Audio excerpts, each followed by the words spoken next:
Hello. Gandang araw po sa inyong lahat. Dito na naman po inyong lingkod, Dino, DMMC, para sa isang talakayan na naman. Pero bago ang lahat, kung bago lang po kayo sa aking channel, paki-like, subscribe, comment, and share po naman para naman po lumago ang ating YouTube channel. Anyway, umpisahan na po natin. Paksa po natin ngayong araw na to. Yung panawagang People's Power versus BBM. Lumalakas na nga ba? Wow. Bigat. Napapanahon na nga ba para palitan ang ating Pangulo? Ano po ba to?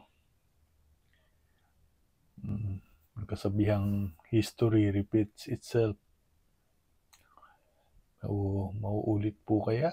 Pati po ba yun imamanahin ni BBM sa kanyang ama?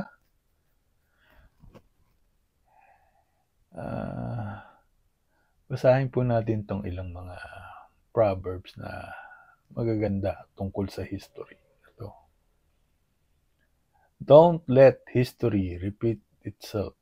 You have the power to stop the patterns. By Ivana Chabak. Ganda po, di ba? Nasa kamay ni BBM kung hahayaan niyang maulit ang mga pangyayari noong 1986. People's Power.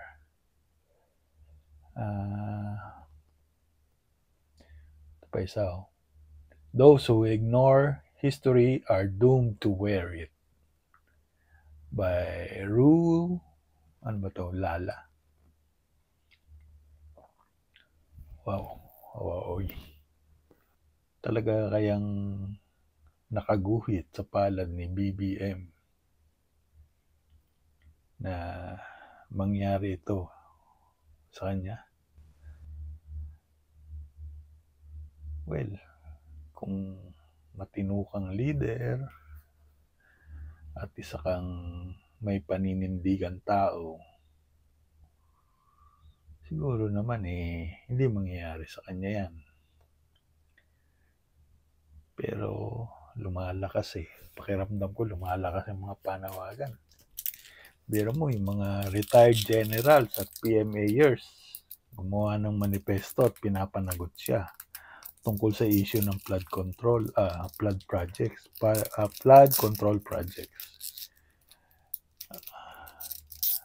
at sa mga palakasan system na nangyayari.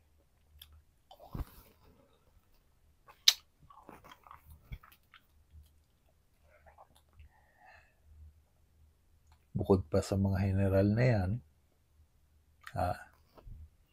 kitang-kita rin natin ang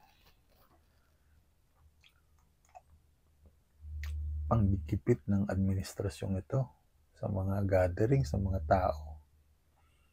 Pero mo, kahapon lang sa EDSA, yung pagtitipon ng mga tao doon sa may EDSA Shrine, gusto rin nilang pigilan, ilan-ilan lang naman yung ando doon. Baga, informal gathering lang naman yun ng mga taong na nagagalit na at parang nananawagan na bumaba na siya sa pwesto. Muntik pa silang hindi matuloy kagabi. Buti na lang ewan ko kung sinong kinausap at napagbigyan din sila. Kitang-kita, di ba? Yung panggigipit. Yung mga maisog rally. Kung hindi nila ginigipit yan, ilang maisog rally na po bang na tigil o na pigilan nila? kung ano-anong ginagawa nila sa mga Freedom Park. Tinambakan nila ng mga truck para hindi makapag-rally doon ng mga tao, mga heavy equipments. Yung mga government official na nagbigay ng permit para makapag-rally, sinuspende nila. Talagang sobrang laking takot nila, no? Wala namang ginagawa yung mga tao sa maisog rally kundi magpahayag at punahin ang mga maling nangyayari sa gobyerno. Baga nananawagan lang sila na magtrabaho naman sana ng tama. Wala pa nga sila pinapanawagang people power o bumaba siya sa pwesto, BBM. Nananawagan lang sila na magtrabaho siya at gawin ang nararapat. Dahil nga, anong pinagagawa niya? Puro politika. Umpisahan kay BP, sa tatay niya, kay PRRD, at iba pa. Hindi nakakapagtrabaho ng maayos. Inaatupag yung 8-term extension nila. Nag-file na ng yung isang kamag-anak ni BBM na congressman ng joint session daw para sa term extension ng mga congressman from 3 years gawing 5 years. Inumpisahan kunyari sa congressman, baka susunod niyan pati presidente na. Well, ako sa totoo lang, I have nothing against sa re-election ng isang presidente. Di ba sa Amerika, pwede silang mag-re-elect. 2 term, tig 4 years, di bali 8 years. Well, at least in 8 years time, puro marami-rami naman na magagawa ng isang leader para sa kanyang bansa. Dito sa atin, ang term natin is 6 years. Kung dodoblehin mo yung 6 years, magiging 12 years. Di mas maraming magagawang mabuti kung mabuti ang ating leader.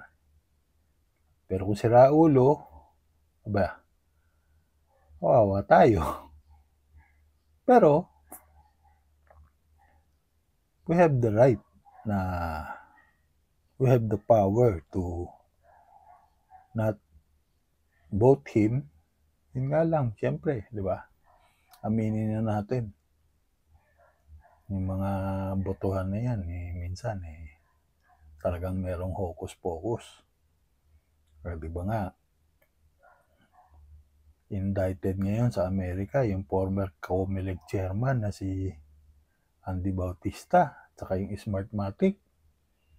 Meron silang kaso sa Amerika regarding bribery. That just prove na kahit na electronic ang pagbibilang ng boto, merong dagdag bawas na nangyayari. Na nung araw, manual lang. Manually ginagawa. Ngayon, electronically, mas mabilis. Pindot-pindot lang sa computer. Di ba? Ngayon, ito naman kayong mga attack dogs niya. Saan naman kaya sila pupunta pag natuloy itong people power? Well, yung 2 secretary, siguradong maraming mapupuntahan yan. Maaring mag-abroad yan. Diba? Sila Gibo, saka si Bernard Abalos, Gibo Teodoro, kaya niya mamuhay sa ibang bansa. Yung mga general kaya. Si Marbil, bagay, chief of police na siya, di ba? Si General Torre.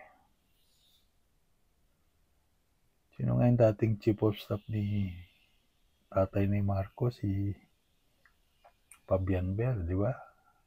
Nung napalaya si Marcos sa Malacanang, nawala rin si Fabian Ber sa Pilipinas. Ewan ko kung nakabalik na ba, nakaiuwi ba yung dito, yung o sa ibang bansa na namatay. Hindi natin alam.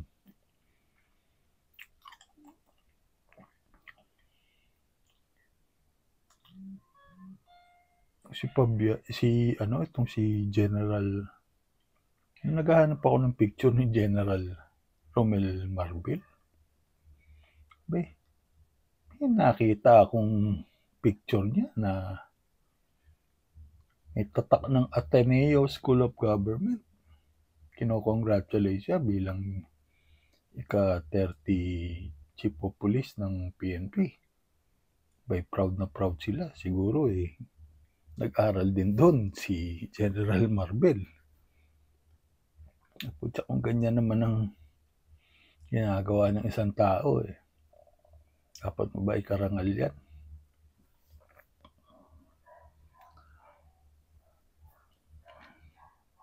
Partisan masyadong di ba? Tawag doon, partisan politics ba yan? Baw na lang ng baw kung anong gusto ng kanyang amo. Hindi na yata nag-iisip kung tama pa ba yung inuutos sa kanya. Same goes with General Torre. Tapang-tapang. Pareho sila nung Senate hearing. Alam mo, nagsisinungaling. Ano sabi ni General Marbil tungkol sa rules and guidelines ng serving of warrant of arrest? Ano sagot niya nung magkatapos ipaliwanag ng KOJC attorney ang mga rules? Sabi niya, ang sagot niya, kung susundin po namin yung mga rules niya, wala na po kami mahuhuling kriminal. Tama po ba yun? Sabihin, may talagang babaliin mo ang guidelines, ang rules, para lang makapaghuli ka ng kriminal na sinasabi mo. Unang-una, hindi mo kriminal si Pastor Kibuloy.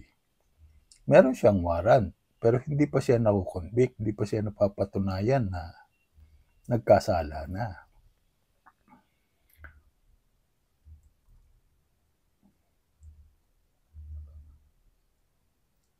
So, willing siyang gawin ang illegal na gawain para lang mahuli o magampanan ang isa niyang tungkulin pa. Ba't niyo pa nilagay ang rules and guidelines? Ayan. Di po ba? Ito namang si General Torre, magdadala daw siya ng 1,500 tao. At titira sila sa loob ng KOJC sa loob ng 1 buwan para mahanap nila si Pastor doon. Doon sila maninirahan sa loob ng KOJC compound. Tigas din ng mukha no? Sino papakain sa kanila? KOJC pa. Di ba piniraise na nila yung asset ng KOJC?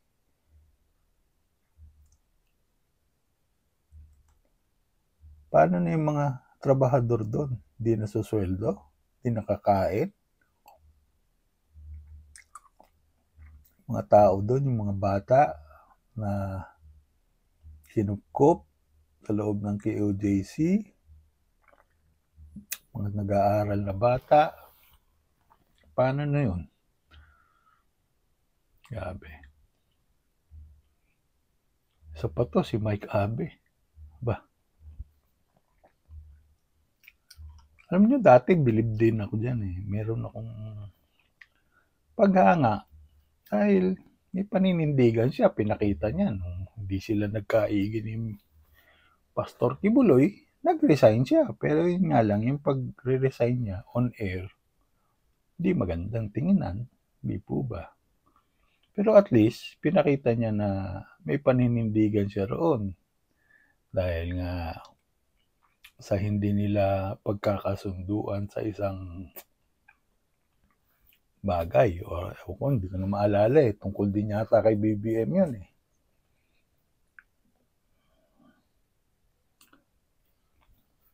Yung topic na yun, kaya hindi sila nagkaigi. Siguro may napuna lang na, hindi ko na maalala talaga sa totoo lang. Yung kung ano naging dahilan bakit siya nag-resign. Alam ko on air nagtalo sila. Dati itong si Mike Abe dati wala eh. Sobrang sip-sip kay Pastor, kay PRRD, Panayang Puri, umalis to sa SMNI bago pa mag-eleksyon eh. So hindi pa nagiging presidente si BBM, umiwalay na siya. Then matagal tong walang network na napasukan, kundi nag-YouTube vlogger na lang siya. So, ilan ang YouTube channel niya? 2 yata. Ngayon, anong trabaho niya? Nasa PTV4 na siya. Gobyerno na nagpapasweldo sa kanya. Kung kaya, kapit ko siya, talagang himod-put na tutuusin ang pinagagawa niya sa gobyerno. Panayang Banat, kay Pastor Kibuloy, kay PRRD, saka kay BP Sara. Nina sa vlog niya, may binabanggit niya yung tungkol sa yung 4 na committee sa Congress na nagsanib na nag-iimbestiga tungkol sa Pogo saka sa JK killings. Tapos tinitira din niya si BP. Dahil inaaway daw ni BP yung Congress at Senado. Diba? Pinapangaralan pa si BP na dapat daw huwag niyang tirahin yung Congress at Senado dahil nakasalalay doon ang kanyang budget. Baka daw ipitin siya, maging piso na lang ang budget nga for next year. Pwede ring sinasabi pa niya na nag-triple ang budget ng Office of the Vice President nung panahon ngayon ni BP. Pwede daw maging sanhi ng pag-i-impeach kay BP Sara. Talagang kung ano-anong sinasabi niya, akala mo naman abogado, hindi naman yata ito abogado eh. Sinasabi pa rule of law, dapat alam ganun, ganyan. Makapangaral kay BP Inday eh. Akala mo naman mas magaling siya kay BP. Well, mas matanda siya kay BP. Pero hindi necessarily na mas matalino siya kay BP. At mas marami siyang alam. Maaari, mas marami siyang experience dahil nga mas matanda na siya. Pero hindi naman yun ng ang pinag-uusapan dito eh. So parang sinasabi niya na kung siya ang nasa lagay ni BP, babaw down siya dun sa mga congressman tsaka sa mga senador. Para lang hindi maipit yung budget niya. So ano yun? Nasaan ang paninindigan mo nun? Pera-pera lang. O di sa bibig mo na mismo nanggaling yan, ah. Di ba? Hindi mo man tahasang sinabi, eh, parang ganun ang pakahulugan. Oh, sino ngayon ang pera-pera? Ha? Tinitira mo pa yung mga vlogger na maka Duterte. Na ano nga sinasabi niya kanina? Ng hulugan. Kung magkano lang hinulog, yun lang ang idadakdak ng mga vlogger ng BBM, ng Duterte. Kamo. Oh. Eh siguro yung malaki ang hulog sa iyo ng BBM, ano? Kaya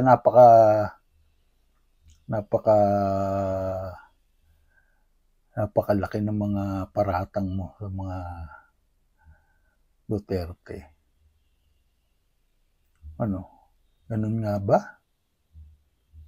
Eh, sa iyo talaga nang galing yan, ha? Wala ako sinasabing ano, ha? Ikaw nagsasabi na ganyan ng mga vloggers na ano, ng DDS. Amo, di ba? So, ganyan din ba sa inyo, sa BBM vloggers? Ha? Na ikaw, bukod sa ang nagpapasweldo sa iyo ngayon, gobyerno, dahil nga sa PTV4 ka tatrabaho,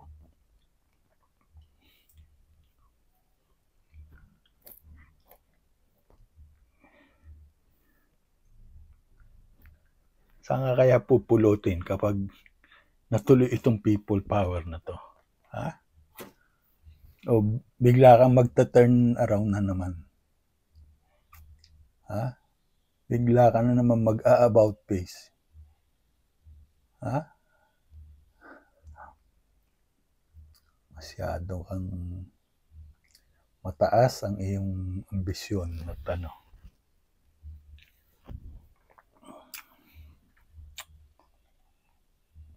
Meron mo yun. Pangaralan mo yun. Si BP.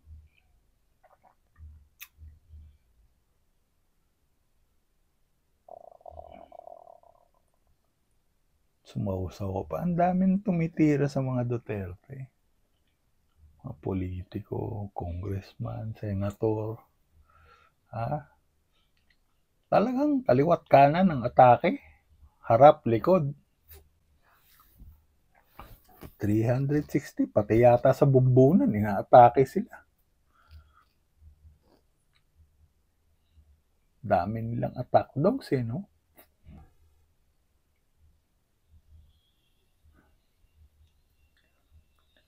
Ay, yung speech ni BP Inday na bago, yung pahayag ni BP Inday na bago, nabasa niyo na po ba? Basahin po natin, ha? We Filipinos deserve better.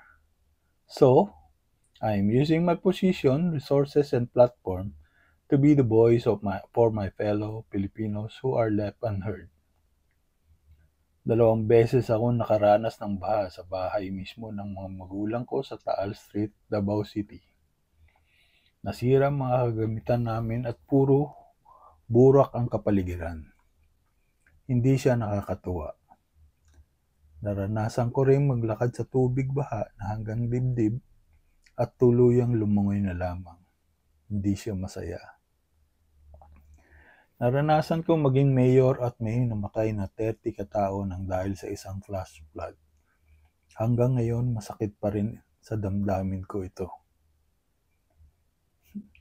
So, sa pool, no? Sino sa pool? Yung nagyayabang ng 5,500 na flood control projects na natapos, di ba? Ito maganda rito. So, I am using my position, resources, and platform to be the voice to show our government official how to command. How to command in all caps. Sabi, ha? Papakita niya raw paano mamuno. Kasi nga, yung presidente yata hindi marunong mamuno, eh, no? Pero mo, Yung sa briefing nung after nung Typhoon Karina eh. Wala siyang ginawa kundi magtanong na lang eh. Tanong lang ng tanong eh. Di alam ang gagawin. I am using my position, resources, and platform just as I did in the past. Noong ako ay mayor pa lamang, sinabihan ko ang NEDA 11 na kailangan ng pag-aaral na para sa flood control at drainage. Ito ay para may sinusundan ng City Engineers Office at DPWH na plano at hindi na sila mag-imbento ng proyekto. Sa pool na naman. DPWH. Secretary Bonoan, puro yata imbento yung 5,500 nyo na flood control projects. At inamin mo mismo, sa bibig mo mismo lumabas sa Senate hearing na yung 5,500 na trabaho nyo ay mga patsi-patsing trabaho. Pinagmayabang nyo pa. Patsi-patsi lang pala. Patsihan ko kaya yung puwet mo. Ano ma'am? Ano sir? Patsihin kaya natin yan. Tingnan natin kung lalabas pa yung e-box niyo dyan. Barado eh. Barado yung mga drainage eh. O ano yung mga patsi-patsing trabaho na ginawa nyo?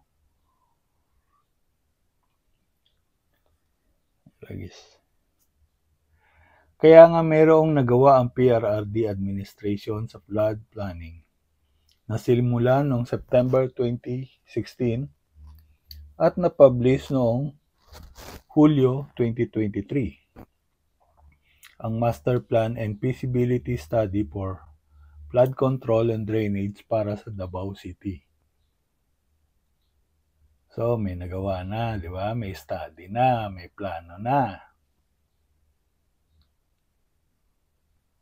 Baka naman gusto nang pondohan ang mga infrastructure projects na naaayon sa master plan. O baka naman may alinlangan pa hinggil dito dahil Duterte ang mayor at mas mamarapatin nilang gibain na lang. Di ba yung tinitira nila kay Congressman Pulong Duterte? Na ilang bilyon? Hindi PWH naman yata ang may hawak ng pera, hindi naman si Pulong. O saan tinapon yung pera na yun? Hindi po ba? Ko alam kung DPWH, DSWD yung napuntahan ng pera. Ito, nga na naman to siguro. Di na naman to siguro popondohan. Itong mga proyekto na to. Leadership is faithfulness to the oath of office. Leadership is faithful service to the people. Bigat na. Katapatan, tungkulin, serbisyo sa mga mamamayan.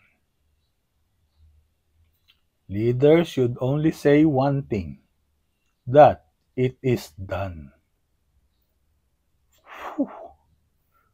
Ba talaga, no? Simpleng mga salita lang, pero bumabaon. Trabaho. Gawin ninyo ang trabaho ng tama. Leaders should not be motivated by cash, cocaine, or champagne. Aray ko. And most certainly, leaders should not be made to hold champagne glasses. Hello, Chis Escudero.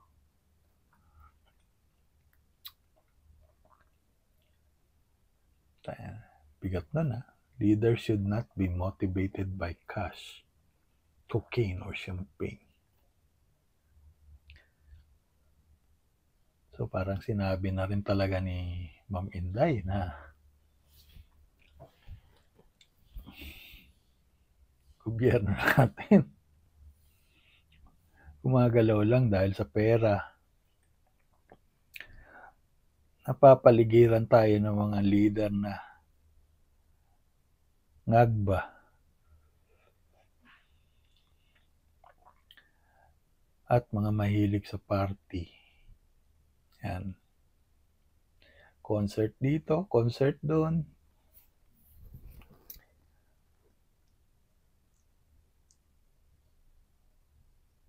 Oh, itong si Senate President Jesus Escudero.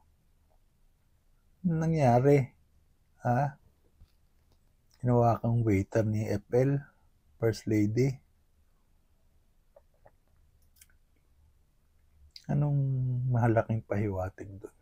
Kaya ka naging Senate President dahil lang sa mga nasa itaas, sabi nga ni former Senate President Mig Zubiri.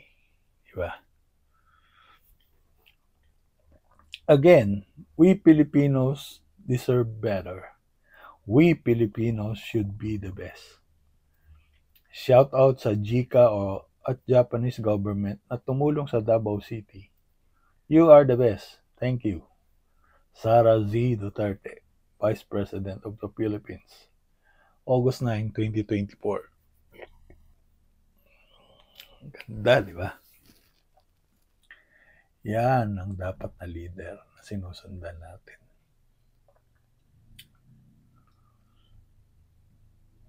Again, pakiramdam po tayo anong mangyayari. Di natin alam kung may maumpisahan nga ba ng people's power. Maaaring mag-umpisa sa Davao. Tinetesting nila. Dineder nila yung mga tao ron sa Davao. Kung sa pangungunan nitong sila General Marbil at Torre. Ito lang masasabi ko, palagay ko makanti lang ang mga tao sa Davao. Yan magiging mitsa ng pagbagsak ng BBM administration. At tingnan nyo itong dalawa, Secretary, si Gibo, tsaka si Abalos. Biglang nanahimik, ha?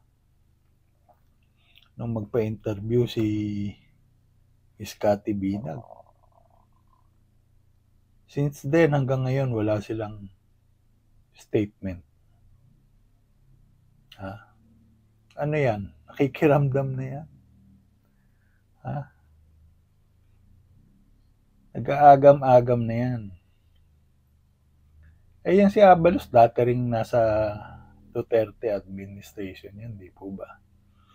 Parang siya yung pumalit kay Francis Tolentino sa MMDA. Noong time ni Duterte. Nung tumakbo si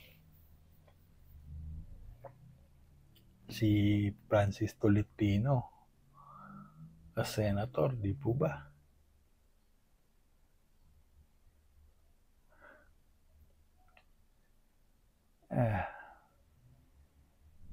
Kaya,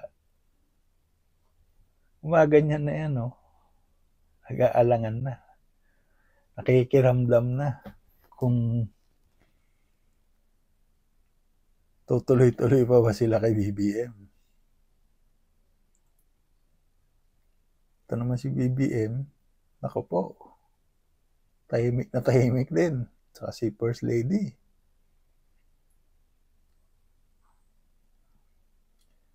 Siguro gumagawa sila ng strategy.